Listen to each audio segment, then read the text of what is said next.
AM 560, The Answer. Back on the show, all about small business, jobs, and entrepreneurship. You're listening to Get Down to Business. I'm your host, Shalom Klein, and we love to profile entrepreneurs, people making a difference in the community, and interesting businesses. And that's my next guest. I'm thrilled to be joined by Brett Siegel, who is the founder and CEO at Rooster. Rooster is the first home buying management platform, bringing together info, tools, and people you need to plan for and execute your home purchase like a pro, even if it is your first time. And Brett, we have somewhat of an exclusive here on Get Down to Business, don't we? We do. Yeah. Thank you, Shalom. Good to be here. We are launching next week. Very exciting news. Very, very exciting. So I love to get to know the person behind the microphone because ultimately it's the people that are behind the business. So Brett, tell me a little bit about you and how your experiences have led to the development of Rooster. And we'll get more into the details of what you guys do. Great, thanks. So actually, most of my experiences don't have that much to do with the development of Rooster, interestingly. I have a background as a hedge fund analyst. And when I went to purchase my first home, it was a strange process for me. It was unlike any other transaction that I was used to doing in my life, in that there was no centralized platform for managing it. There was tons of different people I needed to involve. The expenses were unclear. And everything about the process seemed broken, from the information I could get to the people I needed to hire, to even what I had to do and how to execute it.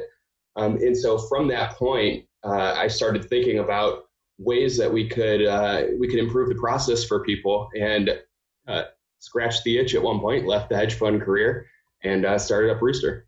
It's exciting. So let's talk about the entrepreneurship scene here in Chicago, because Rooster is based at the famous 1871, and you are surrounded, not today, but on back when things were normal, by some fantastic entrepreneurial geniuses. So what has your experience, because I don't believe you're from Chicago, what has your experience in the Chicago business scene been so far? What are the advantages and maybe even some disadvantages?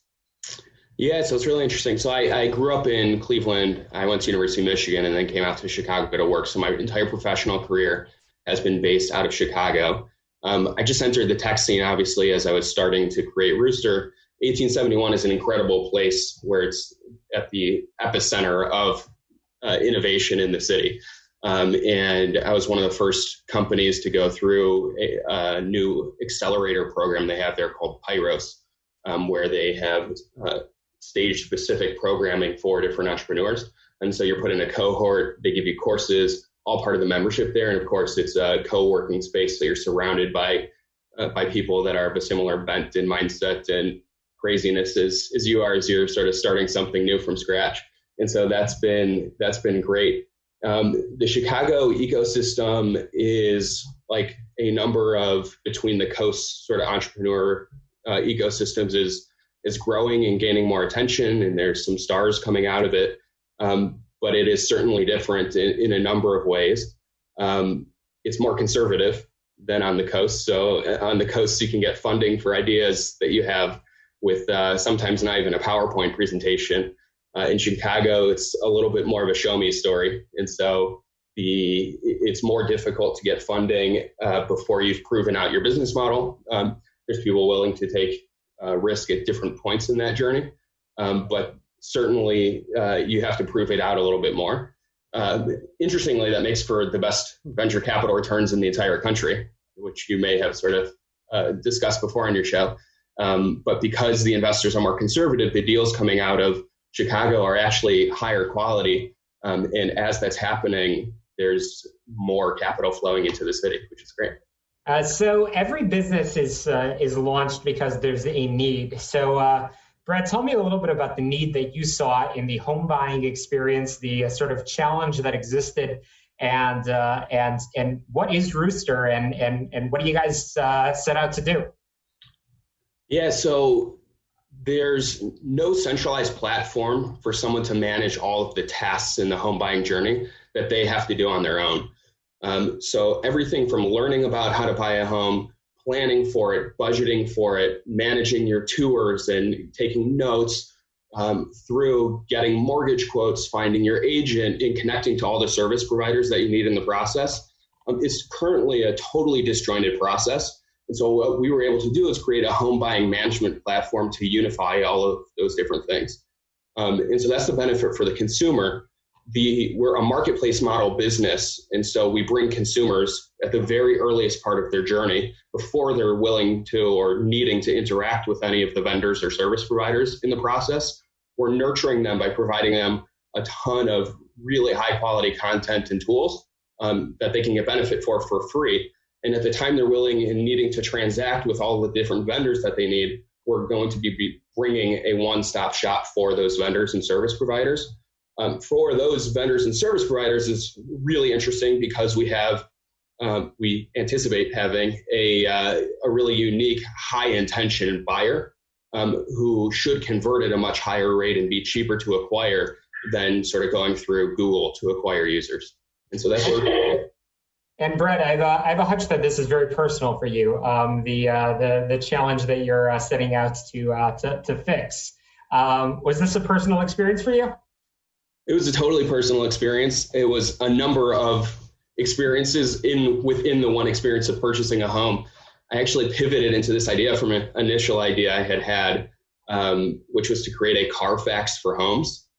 And so I started developing that, and there was ultimately a distribution strategy problem, which is that no one wants to provide that information to consumers. So no agent wants their customers to know too much information because they want the sale to get done, not because they're nefarious, but because that's what they're incentivized to do. And so a seller's agent certainly doesn't want to provide that information. And so what I sort of realized was that there's an information mismatch. People are starving for information. They don't have access to it. And that's a much broader problem than just understanding, the individual problems with the home, but the entire process itself was lacking transparency. And so the ability to come up with a solution for that's mutually beneficial for the users and for the industry was really exciting for me. And there are a lot of sites that are out there in the world of real estate, including sites that rhyme with pillow. You are not setting out to be a similar site to that. You are a much more comprehensive solution. Is that correct? That's right, and I think they are and will continue to be great partners for us also. So we have relationships with Zillow and with Realtor.com and with a number of these other big industry players. We actually augment their functionality and create an experience that aligns with exactly what they're trying to do for the most part as well. Very, very interesting. So I have to ask, again, I'm chatting with Brett Siegel, the founder, the chief rooster. Why the name Rooster? Yeah, it's a good question. A lot of these home type names are actually taken already by different parts of the industry. I like the referring to a home as a roost. It's sort of a cozy feeling. So I went to go by rooster.com, ROOSTER, and it was available, but it was for a 6-figure asking price. And so I didn't have those resources starting out, so I changed it to use and started off that way. I thought it looked cool. But it does look pretty cool indeed, especially realizing that this is a personal story for you and for your family. And firsthand, this is not just a tech experiment for you. This is, the challenges that exist. So, Brett, we only have about a minute remaining. And I am curious, you are starting a company. It's actually formally launching this week in this era of COVID. What has that experience been like? It's been really, really interesting. We set up the business to be remote enabled from the very beginning.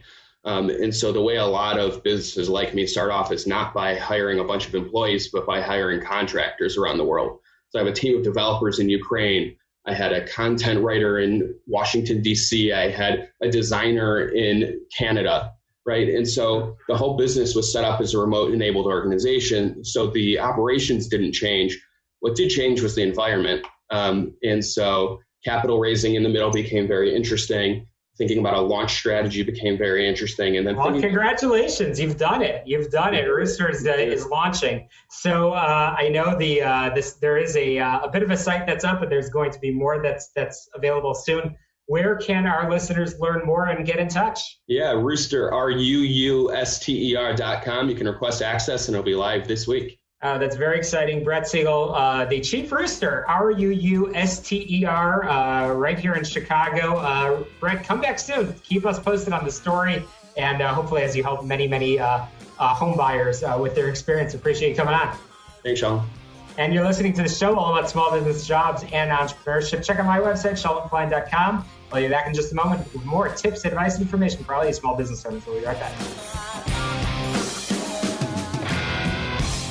We know we are locked